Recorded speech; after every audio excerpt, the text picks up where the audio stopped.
Sa Mark 6:30-33, makikita po natin ang pagsimula at pagwawakas ng isang magandang kabanata na tumuloy sa isang mas maganda pa. Mark 6:30-33, the apostles gathered around Jesus and reported to him all that they had done and taught. Then, because so many people were coming and going that they did not even have a chance to eat, he said to them, "Come with me by yourselves to a quiet place and get some rest." So they went away by themselves in a boat to a solitary place. But many who saw them leaving recognized them and ran on foot from all the towns and got there ahead of them. Salamat po Diyos sa inyong mga salita na maaari naming basahin, gunitain, balik-balikan, pag-aralan at hanguan ng mga leksyon sa buhay. Salamat sapagkat kayo patuloy na nagtuturo sa amin at patuloy nyo kami tinutuwid, pinalalakas, pinagagaling. Patawarin niyo po kami sa aming mga kasalanan, sa aming mga pagkukulang sa inyo. Punan niyo po kami ng inyong biyaya.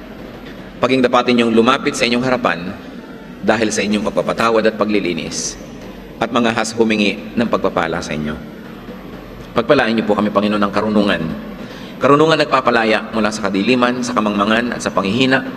Karunungan na nagtutuwid, nagpapalakas, nagpapagaling. Kayo po ang siyang mangusap. Bigyan niyo kami ng kapangyarihang maunawa ang hiwaga na iyong salita. Heal us, empower us, protect us from the evil one. Father, we ask you to be our speaker. Lead us. We want to behold your glory.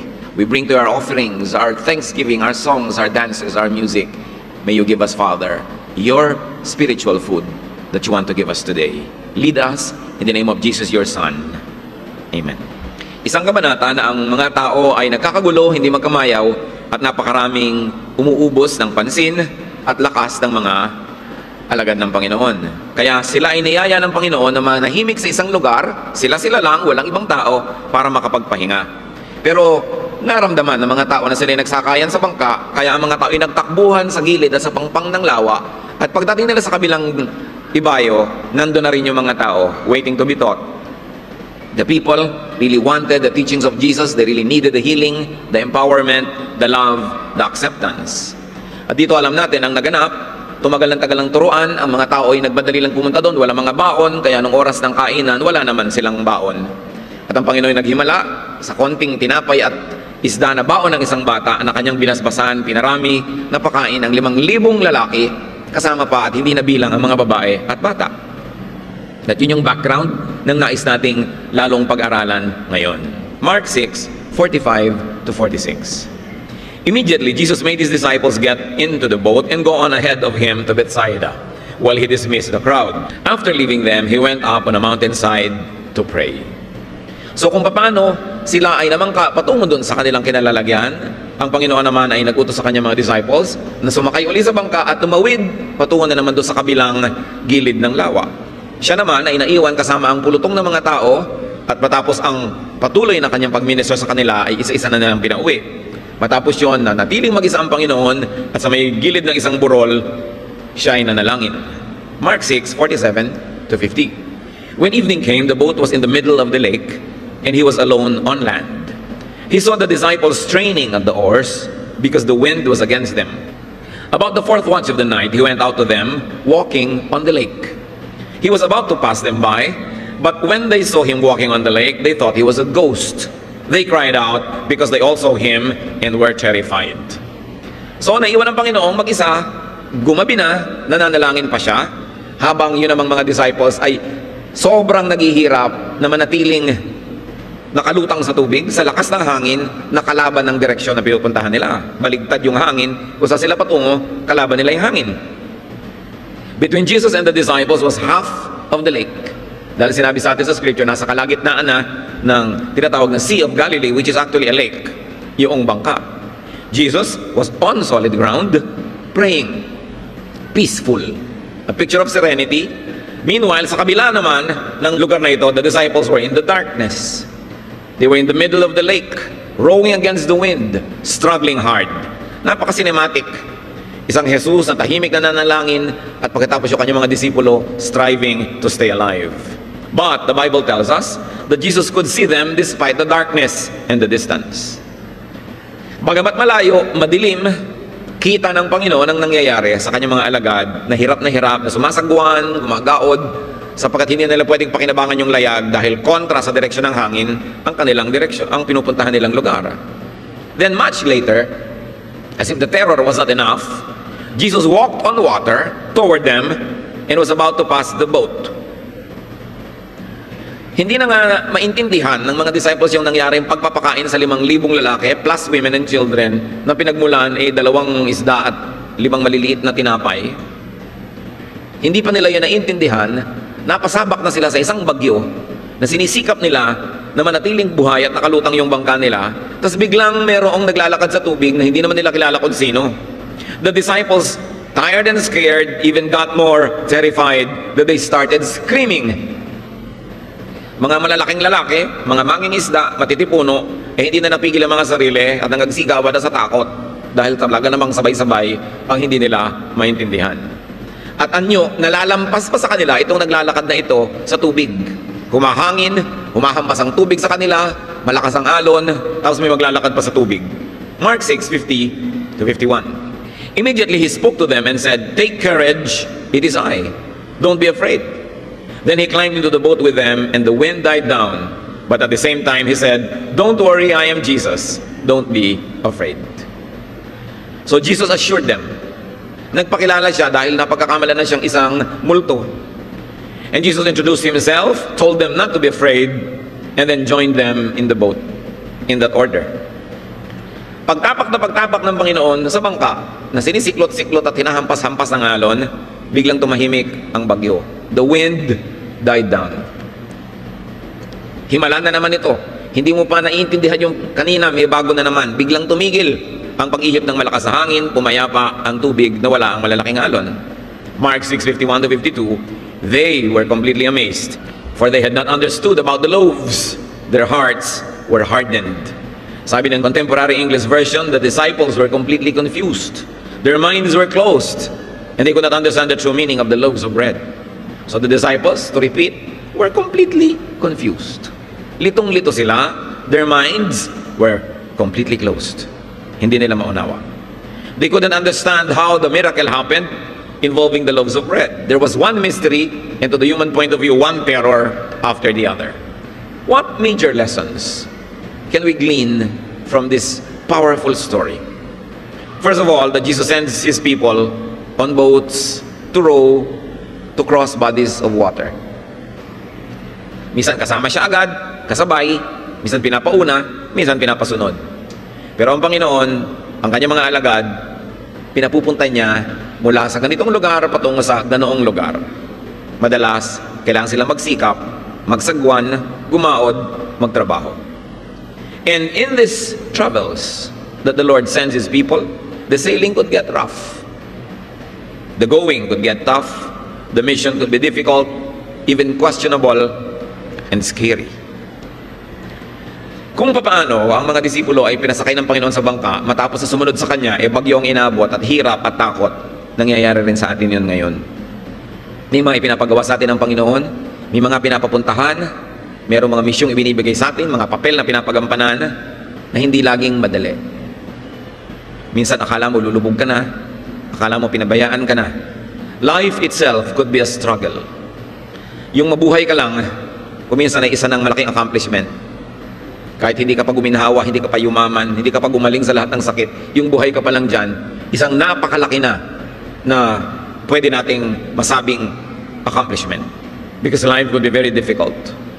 And even if it is Jesus you're obeying, if it is a travel that Jesus tells you to do, a mission that the Lord commissions you to do, a command that God tells you to do and obey, hindi ko mo sumusunod ka, dumadali ang buhay.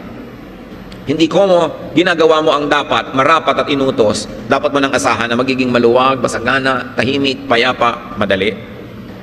And when these times come in our lives, Jesus might seem wrong. He might seem distant and unaware. Dumarating ba sa mga buhay natin yung minsan tinatanong mo ang Diyos, parang mali yata. Mali yata ang Diyos.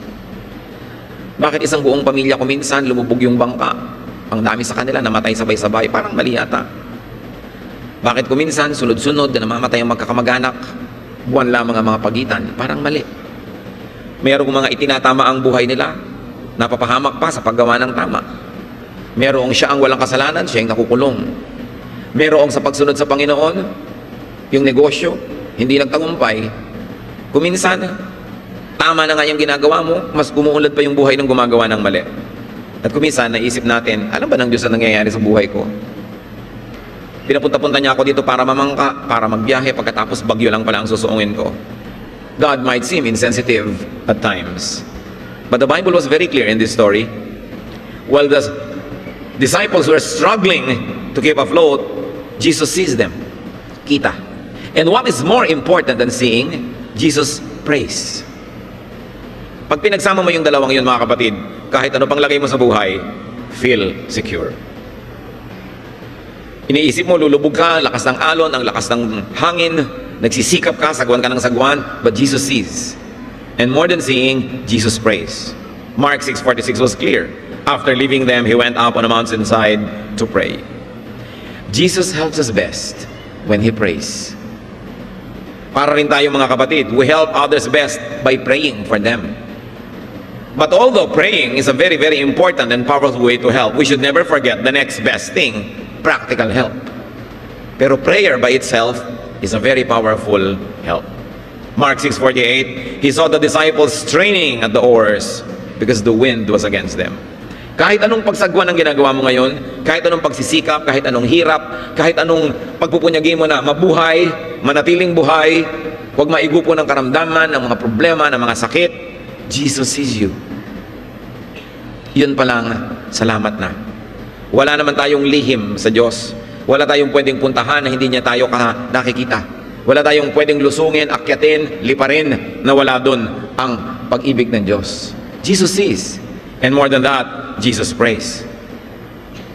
Kung iisipin mo, bakit hindi na lang niya biglang iligtas ang kanyang mga disciples? Pero iba ang timing ng Panginoon sa timing natin. Jesus was praying at ang tagal niyang nanalangin. Anong malay natin kung ipinanalangin niya bawat isa doon sa 5,000 lalaki plus the women and the children na kanina lang ipinakain niya? Sapagkat kung pinakain niya ng physical na pagkain, lalo namang mamahalin ng Panginoon yung spiritual na ikabubuti ng tao. Anong malay ng mga disciples na maaaring sa panahon na yun nagtatampo na kay Jesus, nagdududa na isa-isa pala silang ipinapanalangin? We are most powerful when we are down on our knees praying. Kuminsan ginagawa kasi natin yung prayer na last resort. Wala nang pwedeng magawa, kaya manalangin na lang. Nagmumukha tuloy na ang panalangin, isang pamasak butas lang. Pero ang totoo, dapat bago mo subukan ng ano paman, manalangin agad, manalangin muna. Yun ang inuuna. At yun ang inuna ng Panginoon. Sa biglang tingin, nanganganib ang buhay ng kanyang mga disciples, ang inuna ng Panginoon, manalangin. And he could be praying for what they experienced, what they are experiencing, and what they would still experience. Bring it closer to home, brothers and sisters. Jesus knows our situation. Jesus knows our struggles. He sees us rowing hard. And sometimes when we are hardly rowing at all, He also sees us. Nakikita ng Panginoon kung nagsisikap tayo, kita rin niya kung tayo nagpapabaya. Alam niya ang ating ginagawa. Walang pagsisikap ang nasasayang dahil alam niya ng Diyos. Kaya lang kung minsan ang ending ng bawat kwento hindi pare-pareho. Pero alam natin na ang ending ng lahat ng tao haharap sa Diyos. Kaya alam natin na kayang ipaliwanag ng Diyos ang kanyang mga ginagawa. Kahit sa sumandali at sa pansandaling panahon, hindi natin nauunawa. And what's important, as we already said, is that Jesus prays. That is great ministry. Romans 8:34, Christ Jesus is at the right hand of God and is also interceding for us. Gusto niyo ng intercessor? Sino ang nasa kanang kamay ng Ama sa langit? Si Jesus. Gusto niyo, Jesus pray for us. Jesus pray for me. Ask Jesus to pray for you because He is the intercessor at the right hand of the Father. In Israel, when you sit at the right hand of the king, you exercise the powers of the king. At kahit sa ating mga social arrangements, sa dinner, yung host, yung pinaka-importante niyang guest, nasa kanyang kanan. And Jesus sits at the right hand of God. Ano sabi ng Bible? Interceding for us. Laging nakikiusap sa Diyos Ama para sa ating kapakanan. So do not be confused in your prayers, my brothers and sisters. God the Son is not God the Father. Jesus is not the Father. You pray to the Father in the name of Jesus, the Son of God. Because even Jesus, when He taught His disciples, taught them how to pray, Our Father, who art in heaven. So prayer is addressed to the Father in the name of the Son, Huwag kayong malilito sa role ng God the Father, ng God the Son, ng God the Holy Spirit. Pray to the Father. Hebrews 7:25, therefore He is able to save completely those who come to God through Him, because He always lives to intercede for them. Lahat daw ay nakararating sa Ama sa pamamagitan ng anak, sapagkat lagi na sa tuwina, walang humpay, walang tigil, siya'y namamagitan sa tao at sa Diyos Ama sa langit. Even now, Jesus is praying for you and for me. Salamat sapagkat siya Diyos, kaya niyang gawin yun, na ipanalangin tayo isa-isa, bagamat sabay-sabay. Hindi natin kayang gawin yun kasi tao tayo. Pero kayang gawin ni Jesus. At yun daw ang isang ginagawa ng Panginoon ngayon, walang ginagawa siya, kundi tayo ilapit sa Diyos. Sapagkat alam niya ang nagaganap sa bawat isa. Kung minsan kailangan mo pa ng ultrasound para malaman mo kung ano nangyayari sa iyong kidney, alam niya. Kailangan mo pa kuminsan ng mga 2D echo, kailangan mo pa ng x-ray para malaman ang nangyayari ng blood count. Pero ang sabi, maging ang bilang ng iyong buhok ay alam niya. Kung ilan ang tumubo kahapon, ilan ang nalaglag kanina, updated ang count niya. Kahit kailan, mga kapatid, huwag niyong iisipin na nalilimot tayo ng Diyos. He knows. At kung hirap na hirap ka man ka sa sagwan na parang walang mangyari, hindi yun totoo. Hindi yun totoo. Hintayin mo ang kanyang deliverance. So, ang title ng ating pag-aaral, just keep rowing. Because Jesus knows. Sa wakas, ayan na yung title. Just keep rowing. Huwag kang tumigil ng kasasagwan. Kung namimisikleta ka, huwag kang tumigil ng kapipedal. Kung ikay naglalakad, huwag kang tumigil ng kakahakbang. Kung ikay lumalangoy, huwag kang tumigil ng kakakampay dyan. Life is like crossing a lake. Sometimes it is easy and calm. Sometimes it is difficult and troubled. But in all those times, Jesus knows. Just never give up. Keep rowing. Kayod ka ng kayod dyan. Lakad. Huwag susuko. Huwag bibigay. At kung parang bibigay ka na, survive from one row to the next. Katulad ng mga survivors sa mga lumubog na barko, minsan ay lumubog na aeroplanong miraculously, nakasurvive siya sa tubig, langoy, kapit sa maliliit na bagay, dugtong. Hindi pala alam ng mga ibang survivors, 3, 5, 7 araw na sila doon nalulutang-lutang hanggang sila ay nasagip. Pero kung siguro, iniisip mo, naku, 7 araw bago ako masagip, hindi ko kayang langoyin yon. Hindi ko kayang lumutang ng 7 araw, walang pagkain, walang tubig, so lulubog na lang ako, yun ang madaling gawin. Hindi na ako magsisikap, wala din naman mangyayari. Pero dahil umaasa ka, isang langoy, susundan mo ng kasunod na langoy, isang sipa, konting pahinga, lutang, hindi mo alam, mga araw na pala ang binilang at nasagip ka. Ganyan ang kasaysayan ng mga nasagip. Yung mga kasaysayan ng mga gumaling sa mga malalalang mga sakit, akala mo ikamamatay mo na. Pero inom ng gamot, exercise, inom ng mga herbs, kain, hindi mo malulun-lulun, nilulunok mo, pag pinagdugtong-dugtong, nabuhay ka na pala, humaba. Ganon din ang mga pagtitiis. Pagtitiis mo kumisan sa asawa mo, minuto, araw-araw, talagang nagpapasensya ka, nagtitiis ka, hanggang biglang dinapuan siya na Espiritu ng Diyos, nagkaroon ng kaliwanagan, nagbago. Pero sana, i-give up mo na 3 months ago. Hindi mo alam, isang araw na lang pala, magbabago na eh. At meron mga ganoon, kung kailan hayo na lang yung darating na pagliligtas, doon pa sumuko. Kaya ang sinasabi natin, survive from one row to the next. From one night to the next morning. And from one morning to the next night, dahil sa tulong ng Diyos, makakaraos ang kanyang mga anak. Hindi dapat nawawala ng pag-asa. Hindi dapat sumusuko. Huwag titigil sa paggawa ng tama, ng mabuti, at ng dapat. Galatians 6:9, let us not become weary in doing good, for at the proper time we will reap a harvest, if we do not give up. Huwag daw sasawa, huwag susuko, huwag titigil sa paggawa ng mainam. Don't be a quitter. Sa tamang panahon, aani ka ng iyong mga itinanim. Kung minsan, sinasabi mo, bakit naman yung kilala ko, nakamatayan na yung hirap niya, hindi pa rin nagbago yung asawa. Nakamatayan na rin yung ganyan-ganyan. Pero alam niyo ba na yung kamatayan na hindi wakas? Yun nga ang simula ng isa na namang bago. At kung nasa Panginoon kay higit lalong mainam na buhay. Kaya nga kung minsan, pasalamat ka at namatay ka na dahil namatapos na yung hirap mo. Nagsimula na yung ginhawa. Yan namang kalungkutan ng kamatayan eh. Iniisip mo lang dapat yan kung wala sa iyong Panginoon. Pero dahil tayo likha ng Diyos, mahal natin ang buhay, siyempre ayaw nating mamatay kahit pa nga may sakit tayo. Konting-konti lang naman yung gustong-gusto na nila, handang-handa na sila kahit ka pa nga espiritual. Pero ang mahalaga, don't quit. Meron kayong mga anak na akala nyo wala ng pag-asa, patuloy na gawan nyo ng mabuti. Don't quit. Ganon din na inyong magulang o asawa, kapatid. Don't quit. Sapagkat ang paggawa ng mabuti, laging may bunga yan. Nakikita mo man o hindi. Hebrews 10:23, let us hold unswervingly to the hope we profess, for he who promised is faithful. Laging umasa. Huwag na huwag niyong papayagan si Satanas na dayahin kayo na mawalan kayo ng pag-asa. Alam niyo yung mga nagpapakamantay yung nawawalan ng pag-asa. Wala nang pinangahawakan, wala nang inaasam, wala nang hinihintay. Huwag mawawalan ng pag-asa because Jesus sees you. He knows your situation. Yung pinasan niyang krus, yung tinanggap niya mga hampas at mga sugat, kasama doon ang paghihirap natin ngayon na tinubos niya. But though God knows, He does not always act instantly. God doesn't always act immediately according to our clock. Sinasabi nga sa Bible, for one day with you is 1,000 years, or 1,000 years of you is one day with the Lord. Ang ibig sabihin lang magkaiba ang timing natin. Hindi laging pareho. At madalas yan, kahit sa Biblia, maraming example na parang yung si Jesus mismo, nagpabaya, ang tagal-tagal bago kumilos. Halimbawa, nakarating ang balita sa kanya na ang pinakamamahal niyang kaibigan matalik, si Lazarus, naghihingalo. John 11:5-6. Jesus loved Martha and her sister and Lazarus, yet when he heard that Lazarus was sick, he stayed where he was 2 more days. Nagpasabi na sa kanya na napakalubha ng kanyang kaibigan at minamahal na si Lazarus, pero 2 araw pa siya na nanatili kung nasan siya, hindi pa siya nagpunta agad.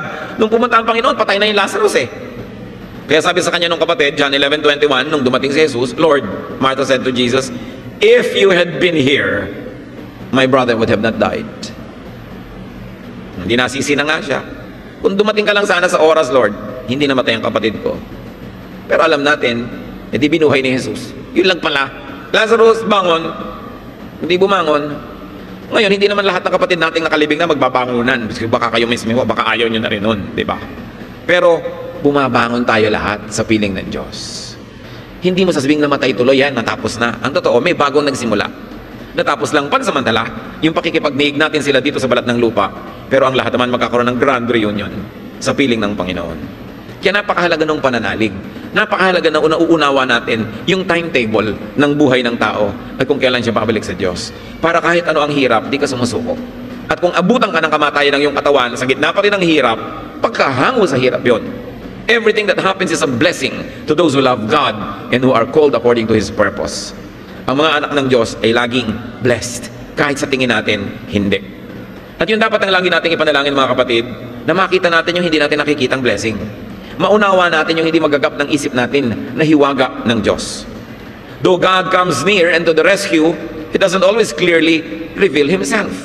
Kita ninyo, lumalapit na si Jesus, dapat ikatuwanan nila, nagkatakutan palalo dahil ang pagkamalan nilang multo. Saka nga naman nakakita ng naglalakad sa tubig. God doesn't always clearly state His agenda. May pinapagawa siya sa'yo, hindi mo maintindihan. Bakit ba kami pinasakay-sakay sa bangkang ito? Katulad nun, pinasakay sila sa bangka para magpahinga. Pero pagdating nila sa kabilang pangpang, mas marami pang taong nang doon naghihintay sa kanila kaysa sa iniwan nila doon sa kabila. Hindi sila napahinga agad.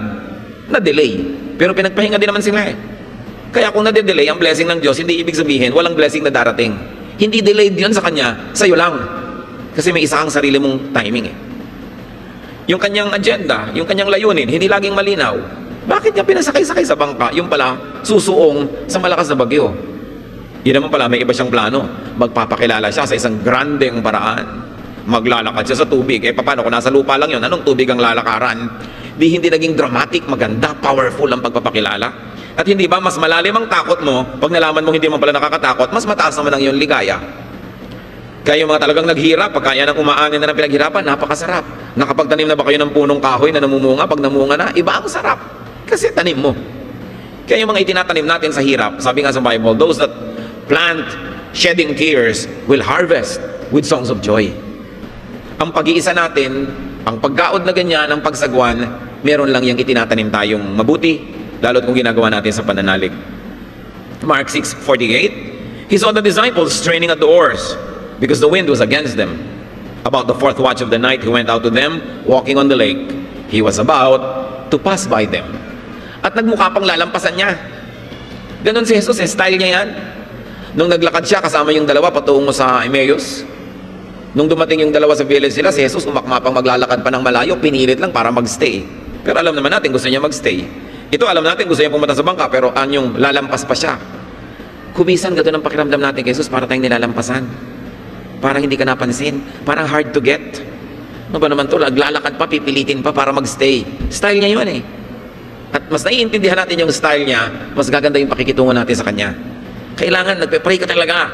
Pray ka ng pray. Kung kailan ka pa kumisan malalagotan na ng hininga, tsaka biglang humaba ang buhay mo.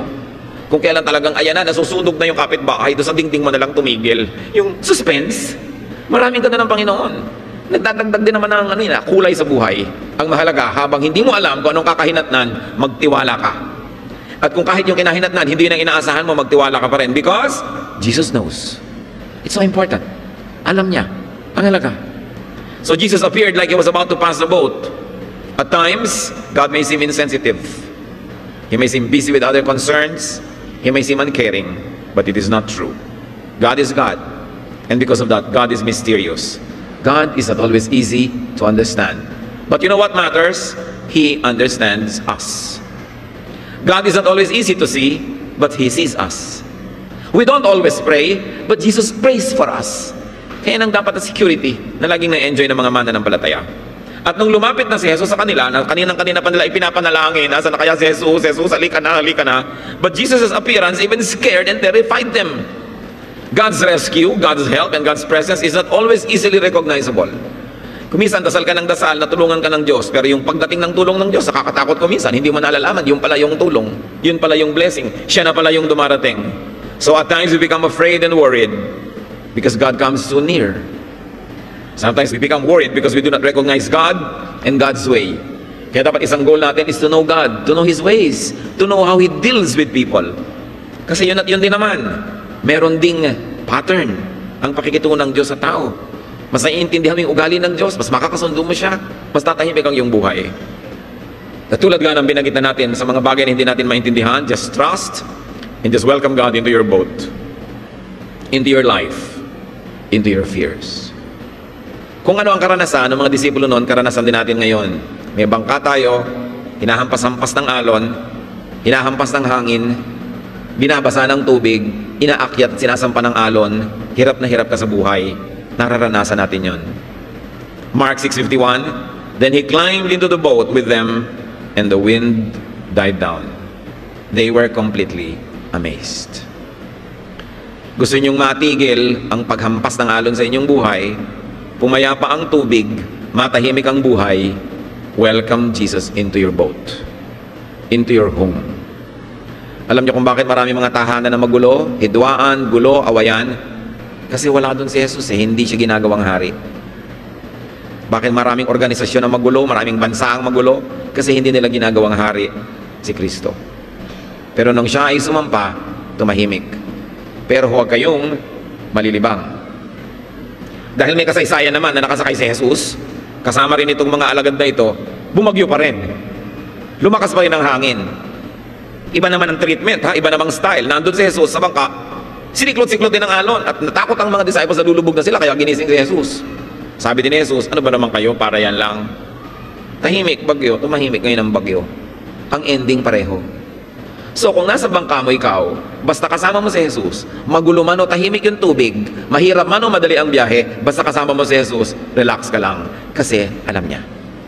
Hindi laging naiintindihan, hindi laging pare-pareho. You know, our joy must not be dependent on events, because bad events can happen to good people. Your joy must be God lives in you, no matter what the events are. You don't expect that just because Jesus is in your boat, wala nang bagyo. Pero dahil kasama mo siya, safe ka sa bagyo na yan, nakakatiyak ka na ikaw ay nasa mabuting kamay. With Christ, sabi nga nila, in my vessel, I can smile at the storm. Alam niyo yung mga kanta niyan, lalo kung lumaki kayo sa church. I can smile at the storm. Pero sa kabila, no, napansin natin, the disciples remain confused. Hindi naman nila naintindihan. Kung may hindi kayo naintindihan, hayaan nyo na lang.